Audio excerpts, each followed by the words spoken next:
from BFM 89.9. This is a podcast from BFM 89.9, the business station. Open for Business is powered by bossmole.com, Malaysia's first online company secretary. BFM 89.9, good morning and welcome to Open for Business, the show that dives into the journeys and ventures of entrepreneurs and business leaders. This morning on the show, Rafiq Hidayat, Managing Director of Wealth Vantage Advisory, as well as Idris, Director at Wealth Vantage Advisory. Now, the financial planning firm has grown considerably over the last few years. Between 2015 and 2022, the number of financial planning firms increased by 42%, from 31 firms to 44 firms as at the end of 2022, while the number of licensed representatives grew by 145% over the same period to 1,455. That said, are firms keeping up with the times given the rise of digital tools and AI-powered solutions? Today on Open for Business, I speak to Wealth Vantage Advisory's Rafiq Hidayat and Idris about the business of financial planning and what it needs to do to keep up with the times. We will explore the reasons behind the starting of this relatively new firm, how they're addressing criticisms of the industry, and whether there's still more growth in this business. Rafiq, Idham, welcome to the show. Hi, thanks for having us, Roshan. Thank you, Roshan. Gents, it is a different dynamic. Usually, I think in the past when we've spoken, it's always personal finance related. Back in the good old days when I used to do ringgit and cents, today we're talking about a different kind of ringgit and cents, I guess, the ringgit and cents of your business. As mentioned, this is a relatively new firm. If I'm not mistaken, the ideation and the business building started around 2016, 2017. So around 7-8 years old now, just in time to enter Standard 1 or Standard 2 at this point. For comparison, I spoke to Whitman Independent Advisories, Yap Ming Hui, a few months back, and his firm has been around for like 24 years, right? So legacy business, been around for a long time. When y'all started this business, what was it that you saw as the market gap, and what did you want to tackle by building Wealth Vantage Advisory? Okay. For me personally, I wanted to do what I call full financial planning or holistic financial planning. And from observing the market at that point of time, the firms that were available weren't fully ready to provide the services.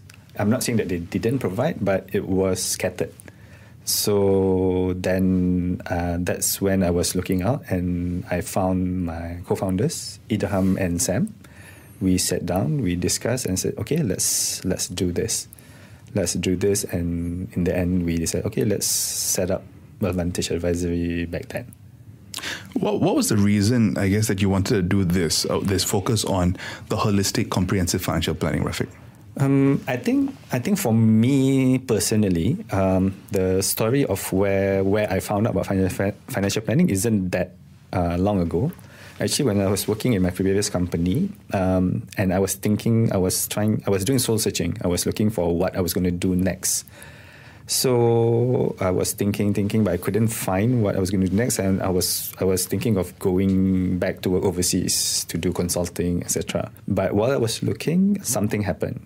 I overheard a group of senior executives in the company that I was in talking about that they didn't have enough in terms of their finances. And being the person who signs off their employment letters, so I know how much they were earning, and believe me, it should be more than enough. So then I did what I'm not sure whether most people would do. I stalked them for about a week to see how they were spending their money, because I'm very careful with my own money, and people know me as somebody who manages my money really well. So after watching them for a week, so then got the answer. So it was their lifestyle. They didn't go to eat at food courts. It was always at places where there's air conditioning, so you know it's not going to be cheap. So they were using the newest handphones. They were driving more expensive cars. At that point, I think it was 2012, I was still driving my Kanesan that I bought in 2004. Okay? Wow. There are stories about that also, which we can share later. Yeah, but after that 1 week, so I approached them. I said, okay, sorry, I overheard you talking about 1 week ago, and I overheard that you said that you weren't making enough money, things like that. So if I were to share with you how you can manage your finances better, would you be interested? They say yes. So being part of the management, I didn't ask for any approvals. I set up a session and just send email to all employees, not expecting a lot of people to show up. About 40-something% of the company showed up for the session. And the session went from 1.5 hours to about 3.5 hours. So people were just bombarding me with questions after questions after questions.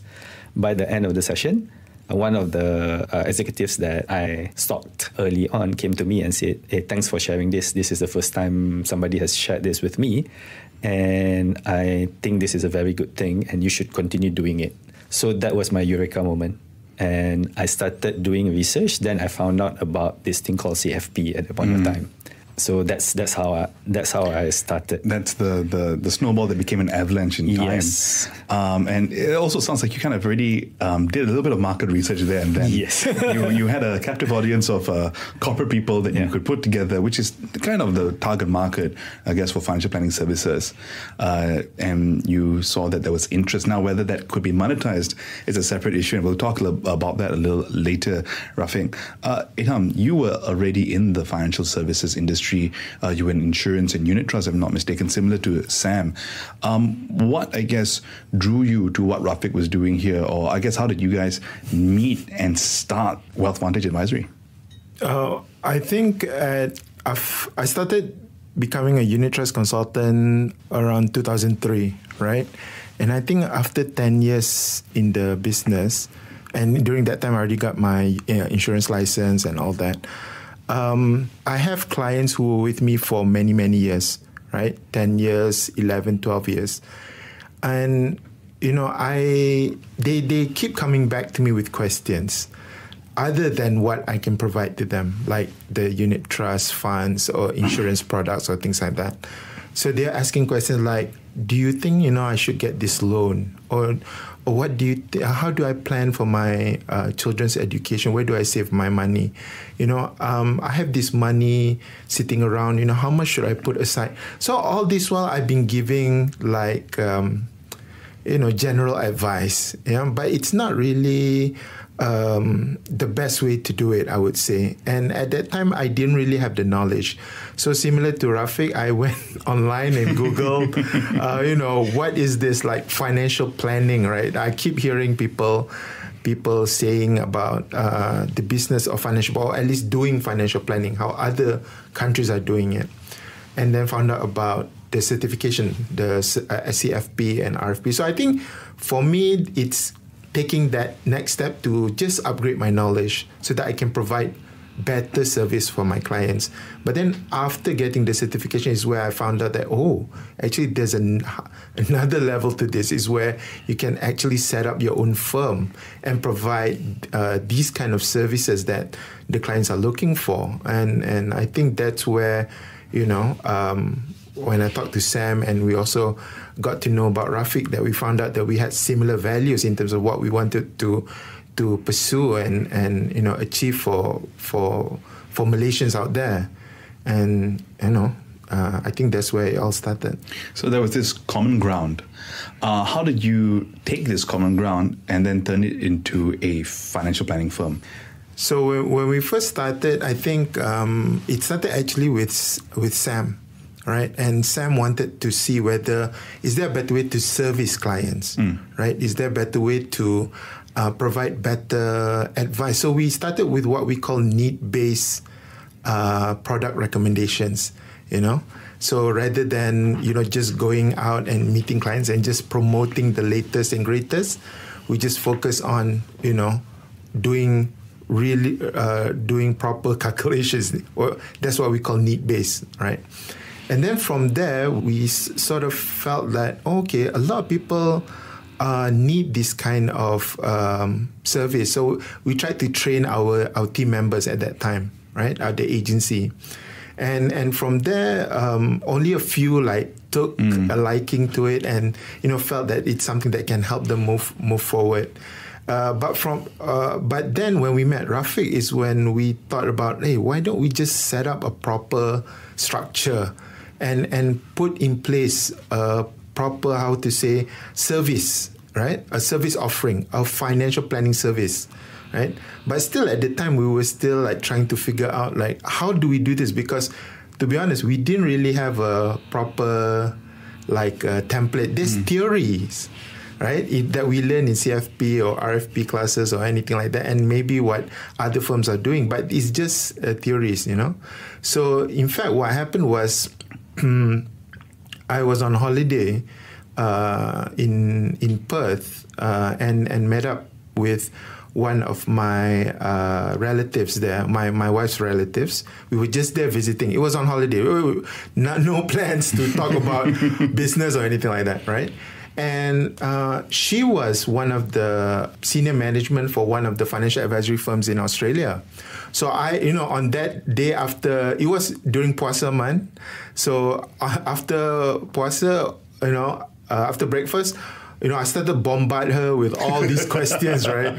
How does it work here? What do you do? Like, how does it work? What's the structure? And then that's when I came back and, start to talk to Rafiq and say, maybe this is viable. This whatever that, other places are doing, like in Australia, in Singapore, in US, is definitely a model that we can, try to emulate here in Malaysia. And I think that was the genesis of how everything. I mean, to be fair, there's a lot of contextual thing that we needed to add in, in Malaysia, especially, how Malaysians approach financial planning. Of course, you cannot compare to other countries and all that. But I think with the knowledge that we have, and especially with how we were allowing ourselves to experience, what is financial planning supposed to be in Malaysia? Of course, there's an evolution to that. But I think at that time, we sort of got lucky in terms of having a model that we were trying to look at and say, okay, that's a working model. How do we make it work here in Malaysia? Rafiq, Idham, we've got to go into a few messages. When we come back, we'll talk more about that model and the challenges, I guess, of moving away from what is largely a commission-driven agency mentality to the comprehensive financial planning model. Folks, I'm speaking with Wealth Vantage Advisory's Rafiq Hidayat and Idham Idris. We'll be back in just a bit. I'm Roshan Kanesan. You're listening to Open for Business. Keep it here at BFM 89.9, the business station. Open for Business will reopen in a few moments. Powered by bossbully.com, Malaysia's first online company secretary. Because friends matter. BFM 89.9, the business station. Open for Business is powered by bossbully.com, Malaysia's first online company secretary. BFM 89.9. Welcome back to Open for Business. I'm Roshan Kanesan, and this morning I'm in conversation with Wealth Vantage Advisory's Rafiq Hidayat and Idham Idris. Earlier, Idham, you were talking to us a little bit about this eureka moment when you went overseas and started learning about how the Australian financial advisory model looked like, and came back home, had a chat with Rafiq and Sam in terms of how we could adapt that with the Malaysian context, of course. Now, one of the biggest challenges in the financial planning scene here is this commission-driven agency mentality and model that is the baseline of how financial planning has been applied over the last few decades. You've built your firm to step away from that and focus on comprehensive financial planning. But a firm is more than just three of you. You've had to hire people and build talent. Was it difficult to move away from that mentality and model? I wouldn't say it's easy. But I think for the three of us at that point of time, we were clear with what we wanted to do. Okay, I remember back in 2018 when we just got our license from SC. And that year, the Financial Planning Association actually asked me to become one of the panel speakers. I was like, okay, we just started, so what I'm going to talk about? So then they told me, because you're one of the few firms that actually practices fee-based advisory. I was like, okay, interesting. So went there, basically went on the panel, had the questions, and I remember what I said at that point of time, which is still relevant to today. Is actually not the fact that Malaysians are not ready for financial planners. It's the financial planners that are not ready to charge their fees. And I stand by that statement until today, because even like this morning, I was having chat with some of our new financial planners. So they were asking me with regards to, do Malaysians want to pay for the professional fees? And I say, yeah, we don't have any issue since we started. Like, even though at that point of time, the plans, the processes, the systems that we have are not as comprehensive as we had it today. We started, I think, we charged without having a proper report. Then sometime in late 2018, we started having the report, just a few pages. So now our report is more comprehensive. It's like for an individual, it comes out to about 30 something to 40 pages. So it means that we're adding more and more information content to make it more holistic. So things have changed. So, and to your question just now, so how do we make sure the others within the firm actually follows our vision? First is that we actually have a very stringent recruitment process. People can apply, but doesn't mean we take you in. So it's a bit weird. It's different than most other firms that would take anyone who wants to potentially sign up. But we don't. We will interview like how somebody would interview for a job where they get salary, but these guys don't. So then because of that, some people drop off. They do not want to go through the rigor. And then when they come in, they will still be going through a probation where they can't go out and do financial planning on their own. So they would be assigned a coach to go with them to make sure that they do the right things, and basically then to internally certify that they are ready to be independent. So those are some of the ways of the things that we do in Wealth Vantage to ensure that we have like-minded people, like how we would want it to be. And that's particularly interesting, right? Given that the financial planning model is essentially a revenue share. The firm, the planners earn a fee, but there's a split between how much the planner takes and how much the firm takes because of the shared services and the branding, I guess, on the franchise value. So it's not that you're applying for a job that's salaried. You're actually going in and you're going to have to make your own revenue. So it's an interesting approach that you've taken. But I guess given the vision that you three started with, it fits with that. But has it been difficult then to recruit and grow the business? Because ultimately the business scales with the number of planners that you have. We do interview a lot of people. So we do get prospects coming in, applying. You know, we do a lot of adverts. We do career webinars, things like that. But I think at the end of the day, what we want is people who share our values. That's very, very important, because if they are able to work or at least understand where we're coming from in terms of what we want to offer for our clients, they're willing to go through that, you know, that pain, I would say, in building up the business. Because I mean, a lot of us, like me, Sam, Rafiq, you know, when we started, we had a very, very strong desire of, you know, doing the right thing. I mean, for lack of a better term, right?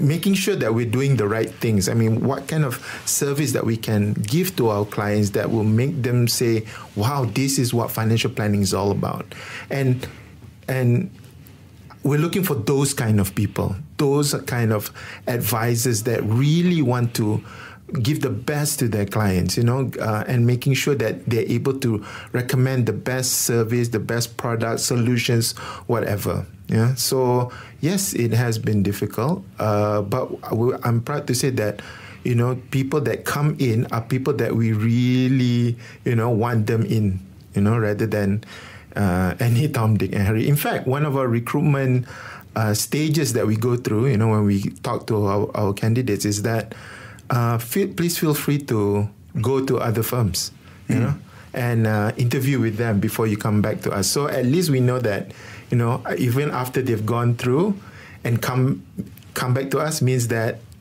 we're the firm of choice, basically. Could you guys break down for us the business model of financial planning firms, right? Because I know there are lots of different kinds of fees and commissions and revenue streams that are in play. What are the typical streams or the key streams, revenue streams for Wealth Vantage Advisory? Okay, so obviously there's the professional fees that the clients pay for the professional services that we provide. There would be income due to investment, which can be from upfront sales charges, trailer fees, or rep or management fees. You will have the commissions from insurance or takaful products. You will also have sharing commission from the wealth transfer products, so your will, wasiat, trust, so on and so forth. Some firms will have training as part of their income. So we do. We are HRD certified company. So that's one of our income streams. We also do advisory for businesses. Oh. It's something that we don't really market because right now basically it's just me alone because I used to be a management consultant and I've had experiences with regards to that. And even though when I started with Wealth Vantage, I didn't want to do it anymore. But then I found out that entrepreneurs, clients who are business owners, they are looking for help. So because they are looking for help, but they do not know what is their problem. So then they've tried coaches, they've tried accountants, they've tried company secretaries, and they say, okay, they're not helping. So they say, okay, this financial planner, let's see whether the financial planner can help. But then if the financial planner is just looking on their personal side, you're not solving the problem. You also need to look at their business side because their business is where the income comes from. So you need to look at both sides. You need to be able to separate what is personal and what is business, things like that. Then you can start solving the problem. And once the problem is solved, then the personal starts becoming better. So it's not something that we started out wanting to do, but it's something that we ended up doing and we're getting requests even though we're not marketing it. So apart from that, we do have some commissions from other parties or referrals, things like that. Yeah, but that's about it in terms of the income. Which is the biggest revenue, the professional fees? I think the two biggest contributors for us would be the professional fees, which technically accounts for 35% of our annual revenue. And then the investment-related fees, which is about 40%. So those two actually accounts for 75% of our revenue. Folks, I'm speaking with Wealth Vantage Advisory's Rafiq, Hidayat and Idham Idris. We're going into the 10:30 a.m. news bulletin. When we come back, we'll talk a little bit more about the future of Wealth Vantage Advisory as well as the strategy ahead. I'm Roshan, Kanesan. You're listening to Open for Business. We'll be back in just a bit, so keep it here to BFM 89.9, the business station.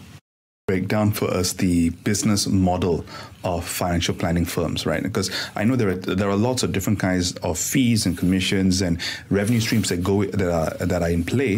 What are the typical streams or the key streams, revenue streams for Wealth Vantage Advisory? Okay, so obviously there's the professional fees that the clients pay for the professional services that we provide. There would be income due to investment, which can be from upfront sales charges, trailer fees, or rep or management fees. You will have the commissions from insurance or takaful products. You will also have sharing commission from the wealth transfer products, so your will, wasiat, trust, so on and so forth. Some firms will have training as part of their income. So we do. We are HRD certified company. So that's one of our income streams. We also do advisory for businesses. Oh. It's something that we don't really market because right now basically it's just me alone because I used to be a management consultant and I've had experiences with regards to that. And even though when I started with Wealth Vantage, I didn't want to do it anymore. But then I found out that entrepreneurs, clients who are business owners, they are looking for help. So because they are looking for help, but they do not know what is their problem. So then they've tried coaches, they've tried accountants, they've tried company secretaries, and they say, okay, they're not helping. So they say, okay, this financial planner, let's see whether the financial planner can help. But then, if the financial planner is just looking on their personal side, you're not solving the problem. You also need to look at their business side, because their business is where the income comes from. So you need to look at both sides. You need to be able to separate what is personal and what is business, things like that. Then you can start solving the problem. And once the problem is solved, then the personal starts becoming better. So it's not something that we started out wanting to do, but it's something that we ended up doing, and we're getting requests even though we're not marketing it. So apart from that, we do have some commissions from other parties or referrals, things like that. Yeah, but that's about it in terms of the income. Which is the biggest revenue, the professional fees? I think the two biggest contributors for us would be the professional fees, which technically accounts for 35% of our annual revenue. And then the investment-related fees, which is about 40%. So those two actually accounts for 75% of our revenue. Folks, I'm speaking with Wealth Vantage Advisory's Rafiq, Hidayat and Idham Idris. We're going into the 10:30 a.m. news bulletin. When we come back, we'll talk a little bit more about the future of Wealth Vantage Advisory as well as the strategy ahead. I'm Roshan, Kanesan. You're listening to Open for Business. We'll be back in just a bit, so keep it here to BFM 89.9, the business station. Open for Business will reopen in a few moments. Powered by BossBully.com, Malaysia's first online company secretary. Books, figurines, movies. BFM 89.9, the business station. Open for Business is powered by BossBully.com, Malaysia's first online company secretary. BFM 89.9. Welcome back to Open for Business. I'm Roshan Kanesan, and this morning I've been getting into the business of financial planning with Wealth Vantage Advisory's Rafiq, Hidayat and Idham Idris. Gentlemen, the two of you and Sam have been on this journey for now 7-8 years, I think. Could you give us a sense for where the firm is in terms of size, right? Whether it's the number of clients, the number of FPs, or even the assets under management. What can you tell us in terms of show us how far you've come? Okay, I think I would consider us maybe a medium-sized financial planning firm in Malaysia from a size point of view. I'm not sure about revenue point of view where we are, but we would be probably within. We're not as big as some of the other firms who have more financial planners. But right now, I think we're at about 40 to 45 planners/advisors that are with us. The reason why I'm using it because some of them are still undergoing their certification, so they are not licensed yet. In terms of, we have 20-something staff, because I think we have one of the bigger support services in the financial planning industry in Malaysia, and that is our unique selling proposition to new financial planners. So you come into WVA and we will help expedite your scaling up of your business so that you don't have to worry about it. The only thing that you have to worry about is finding your prospects, clients, and managing them well. I think I'm not that open to sharing about our AUM figure. So not about that. But still early days for you guys in that sense? I would say for us, yes, even though 7 to 8 years sounds like a long time, right? But we are still, I think, at the first phase of, we just ended the first phase of our development. So we're going into our expansion phase. So we've been more active in the searching of new financial planners, which Idham is in charge of. So we have regular sessions. We have almost now we have about monthly onboarding sessions with new financial planners, etc. So we're growing very rapidly. This year we're targeting about 40 new financial planners, and next year we're targeting 80 new ones. So we are hoping that by end of 2026, we get to close to 300 new financial planners, because we feel that we've already had the foundation that we need to put in. We just completed our CRM system last year, so it's fully functional, things like that. We've already completed our flagship modules in terms of trainings for our advisors, our coaching framework. We identified what were the issues and we've plugged the holes.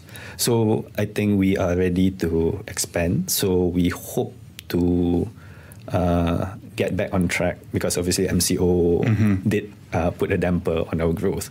So we hope that with all the plans that we put in, we could get to the end of our second phase before we like really go all out to potentially expanding, even if, let's say, possible, to the region and so on and so forth. So the aim is by the end of 26 or 25, 300 planners? End of 2026. End of 2026. And with this, I presume revenue growth is going to be a key aim of that, because the more planners means the more revenue that can be potentially generated. Rafiq, Idham, could you give us a sense in terms of the kind of revenue that's generated at Wealth Vantage? If you're not comfortable giving us the exact number, whether you're at the 7-figure going to 8-figure range, 8 going to 9, or just your growth rate over the last few years? In the past few years, we've been growing about 8 to 10% from 2021. But compared to our initial growth years, that we were growing about 50%, 60% per annum. So because I think when we were starting out, like what Idham said earlier, we technically, I wouldn't say that we were winging it, but we didn't really have a clear model that we were following. So we had some guidance from Idham's relative in Australia, but it wasn't like she was like really mentoring us. So she said, okay, so we shared our big picture. This is what we want to do, things like that. So she said, okay, you're on the right trajectory. Okay, so and like we started, like we didn't. We had a fact-finding tool. We didn't have a financial plan template. We didn't have the training module, so we had to build the training modules. We didn't have a coaching framework. We had to build a coaching framework, things like that. And at the start, we were not as stringent in terms of recruitment. Whoever that wanted to come in, we accepted. Okay, so that was some growing pains. Okay, then I think in 2021, we realized, okay, we needed to make a change. So we did restructuring at that point of time in terms of what we do, and we actually reduced in terms of our number of financial planners at that point of time. We consolidated. So, and we didn't go out to recruit anyone in 2021 because we wanted to get everything in place. So then we believe we had things in place. So 2022 we started recruiting, but similar with most things, when you stop, the inertia stops you from moving. So it only got to I think the last quarter 22 when people started applying and wanting to join. But 2023 was a good year in terms of recruitment. We had our biggest recruitment numbers to date. I think total 15 or 16 came in, but I think about 100 something applied. So, and this year we started off quite okay. So we had our first 3 joining in for January. So we are on track, hopefully, to get to 40 by year end. With the new recruits coming in, I'm sure there's a lag effect as well in terms of they need to start onboarding their own clients, generating sales. But by the end of 2026 or early 2027, what kind of growth rate are you expecting from here on out? From this point until end of 2026, it's probably about 20x. That's 20x growth in the next 2 years based on the recruitment trajectory. 2024, 2025, about 3 years. About 3 years. Yeah, but I think, to be fair, we had to set up a lot of fundamental stuff put into place, right? Like Rafiq was mentioning, the coaching framework, the financial planning process, in fact, the flow, the support that we give with our paraplanners. I think we are one of the very few firms that have in-house CFPs and IFPs that work with the financial planners, new financial planners, to come up with the reports. Like if you compare with maybe some, what we hear is that, when you become a financial planner, it's like free for all. Everybody does their own thing, like based on what they learn in CFP. A solopreneur, you just report back to the firm. That's hunt what you eat, that sort of thing. Yeah, so I mean, the way that we do things is that we have a very structured process in terms of helping new planners coming in and immediately practice. I think that's one of our, I would say, key unique selling proposition, if people were to consider us. Because having that support is so important for you to, practice what you learn in the firm. We actually put things from theory into practice, and I think that's one of our key accomplishments, like key achievements. Yeah, I think to just add on to that. So because Roshan, you asked about there's a lag time. Okay, so to be honest, I don't believe in that. Okay, because I think we've built in the as what Idham mentioned with regards to sales flow, the support, things like that. We had two of the financial planners who joined in 2023. So one was a licensed financial planner from a different firm who had 3 years experience but was struggling at the previous firm. And we had one who came in fresh from corporate. Okay, so, and like we started, like we had a fact-finding tool. We didn't have a financial plan template. We didn't have the training module, so we had to build the training modules. We didn't have a coaching framework. We had to build a coaching framework, things like that. And at the start, we were not as stringent in terms of recruitment. Whoever that wanted to come in, we accepted. Okay, so that was some growing pains. Okay, then I think in 2021, we realized, okay, we needed to make a change. So we did restructuring at that point of time in terms of what we do, and we actually reduced in terms of our number of financial planners at that point of time. We consolidated. So, and we didn't go out to recruit anyone in 2021 because we wanted to get everything in place. So then we believe we had things in place. So 2022, we started recruiting, but similar with most things, when you stop, the inertia stops you from.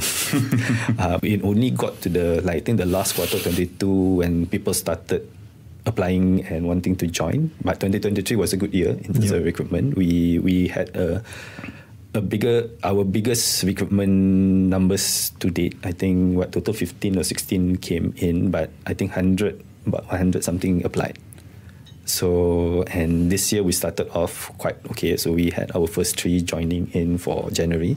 So we're on track, hopefully, to get to 40 by year end. With the new recruits coming in, I'm sure there's a lag effect as well in terms of they need to start onboarding their own clients, generating sales. But by the end of 2026 or early 2027, what kind of growth rate are you expecting from here on out? From this point until end of 2026, it's probably about 20x. That's 20x growth in the next 2 years based on the recruitment trajectory. 2024, 2025, about 3 years. About 3 years. Yeah, but I think, to be fair, we had to set up a lot of fundamental stuff put into place, right? Like Rafiq was mentioning, the coaching framework, the financial planning process, in fact, the flow, the support that we give with our paraplanners.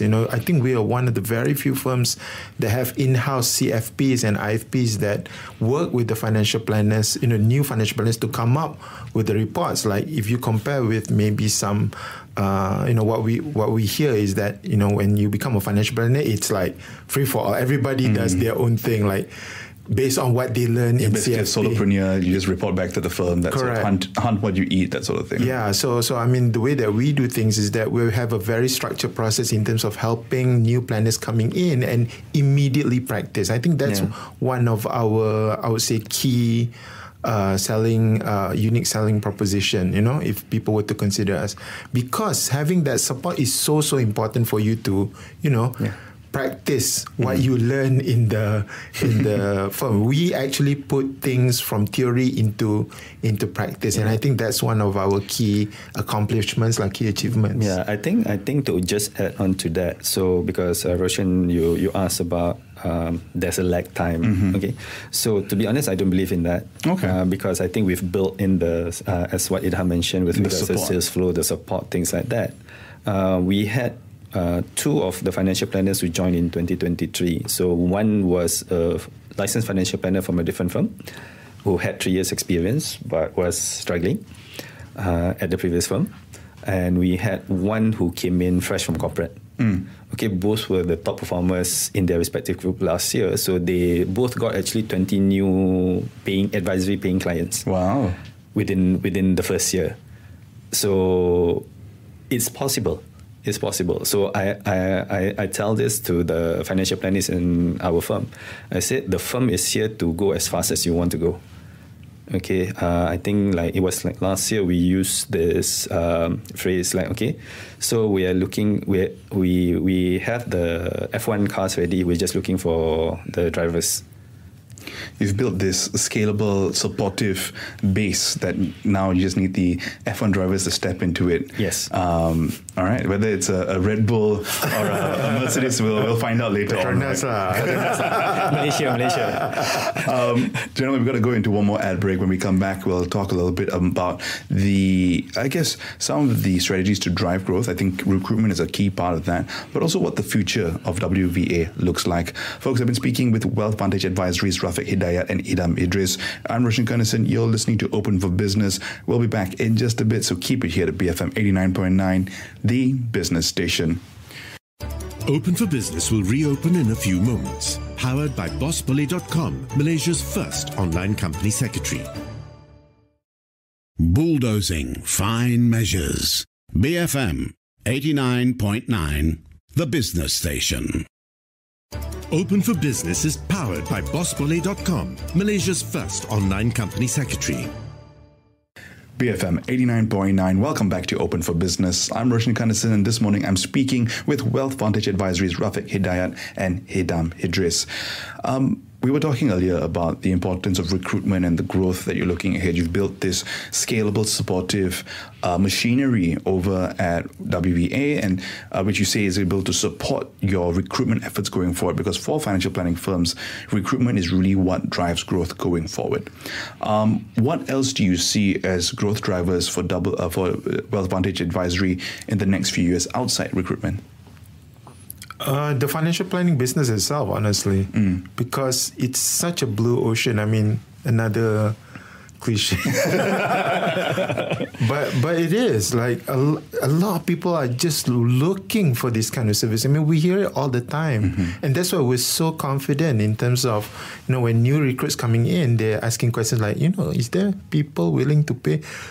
Every day, like we get increase every day. People needing help to manage to help them, go through their finances. It's not necessarily wanting to buy products or anything. They just need advice, right? So this general advice is where people are wanting somebody who is independent, somebody who's non-biased, who can look at things objectively, who goes through their financial. So this is a really, really strong, I would say, growth area for the firm, and the reason why we're recruiting is because there's not enough financial planners doing this, right? Yeah. So we're nowhere near the limit. Honestly, I feel that's how I look at it. Yeah, we're living in a time of generative AI, right? And but before that, we already had fintech coming into the picture with digital financial planning tools and wealth advisory, digital wealth planning, all these different tools coming into play. You are still, you have a paraplanning team, but you're also still very human-based. What do you see, I guess, as the future of financial planning and Wealth Vantage's role in that as you look ahead, right? As digital becomes more prominent, do you move into that space? Is there a middle ground to be occupied? Yeah, I'll start first, because the thing when you talk about digital AI is actually Idham's. So you do the preface and then Idham goes from there. Okay. Yeah. Okay. So personally, I don't see AI or digital as a competitor. I think they are there to complement, because there are things that still needs human touch, the emotional side. Because, okay, let's just take a step back. Okay. When we talk about financial planning, so we talk about managing your finance as well. Okay, who doesn't know that you should spend less than what you earn? I think everybody knows that. Okay, yeah. Who knows that you shouldn't be taking on debts? Everybody. Okay, who knows that you shouldn't be putting your money into scams? Everybody. Okay, but the question is why you hear every day that people are in debt issues, people got scammed from their hard-earned savings, all that.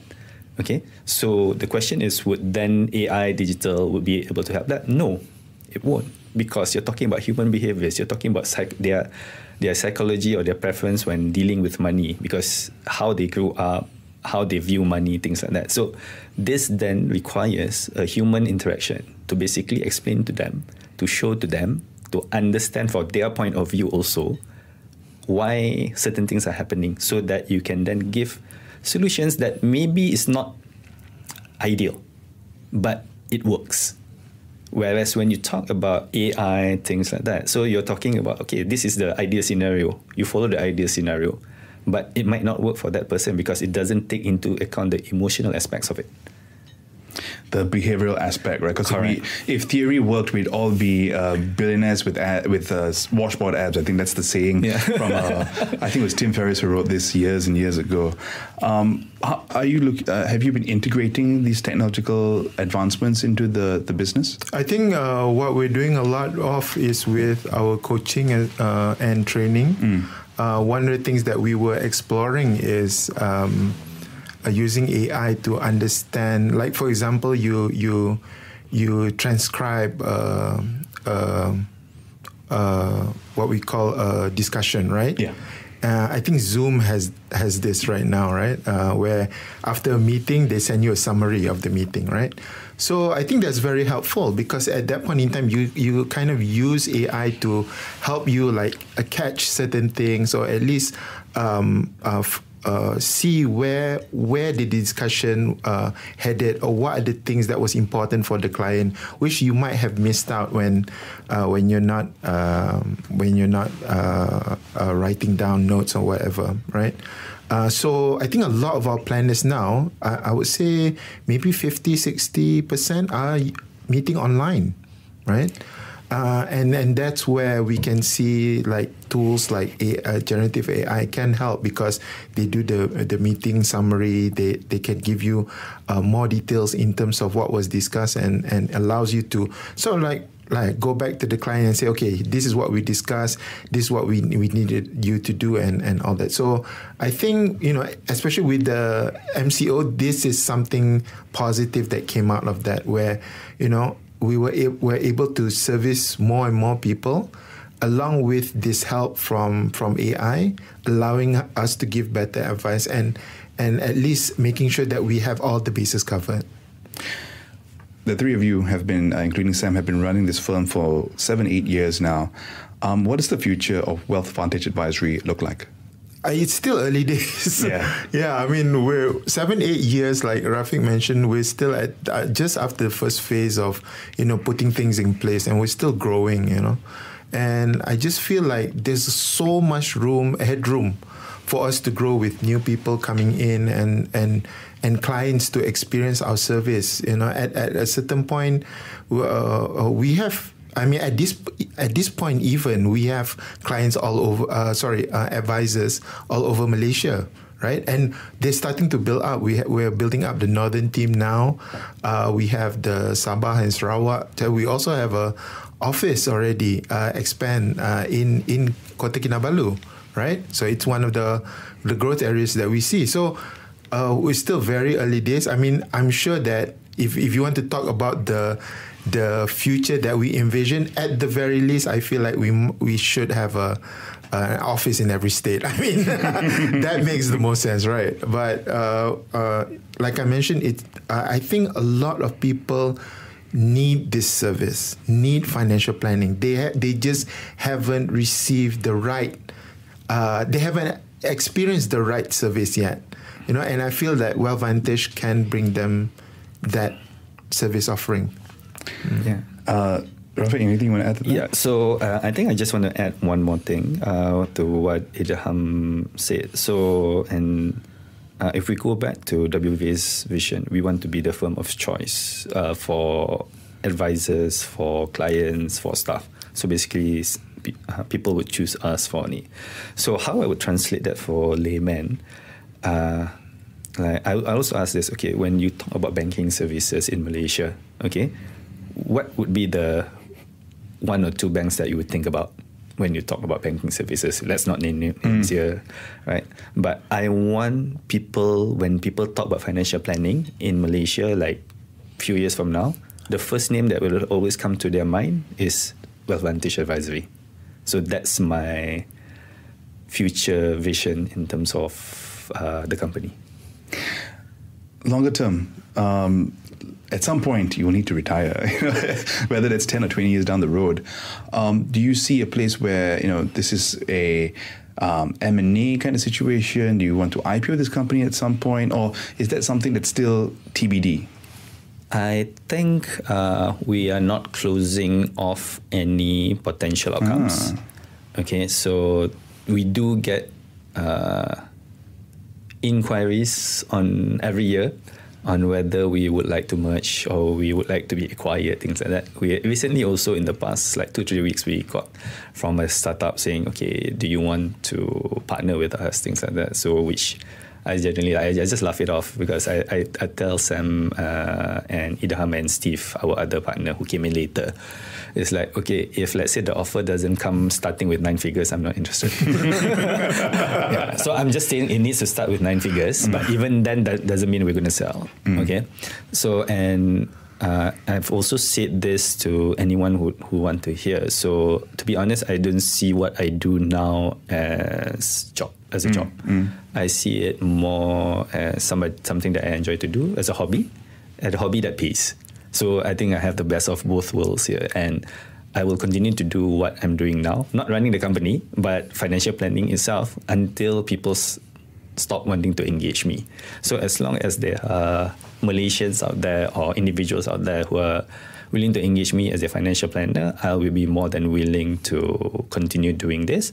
But if at any point no one wants my services anymore, then I'll just potentially sit down if the company is still around and I still have shares in the company for whatever reason, right?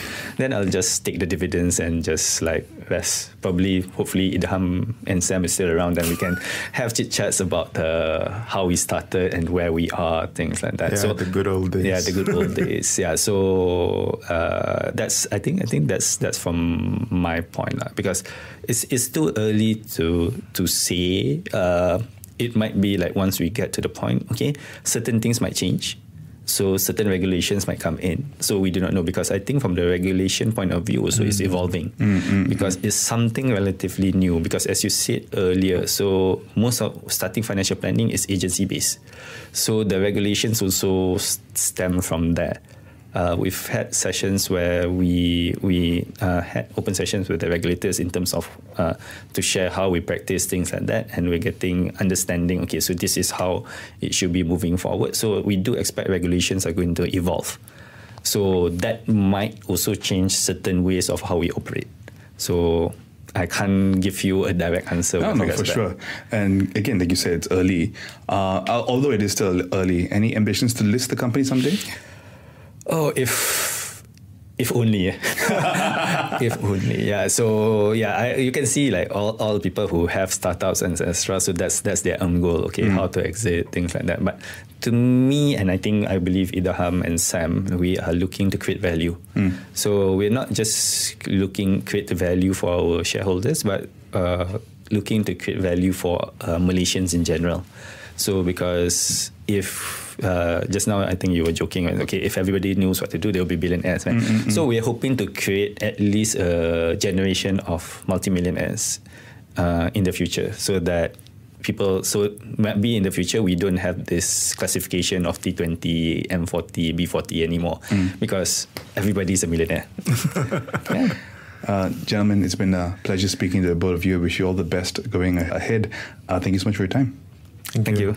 Folks, I've been speaking with Rafiq Hidayat, Managing Director of Wealth Vantage Advisory, as well as Idham Idris, Director at Wealth Vantage Advisory. If you missed any part of this conversation, you can catch the full podcast on the BFM app or bfm.my. Our shows are also available on Apple Podcasts, Spotify, and other podcast players. Just look up Open for Business. I'm Roshan Kanesan. You've been listening to Open for Business. Up next is Resource Center, so keep it here to BFM 89.9, the business station.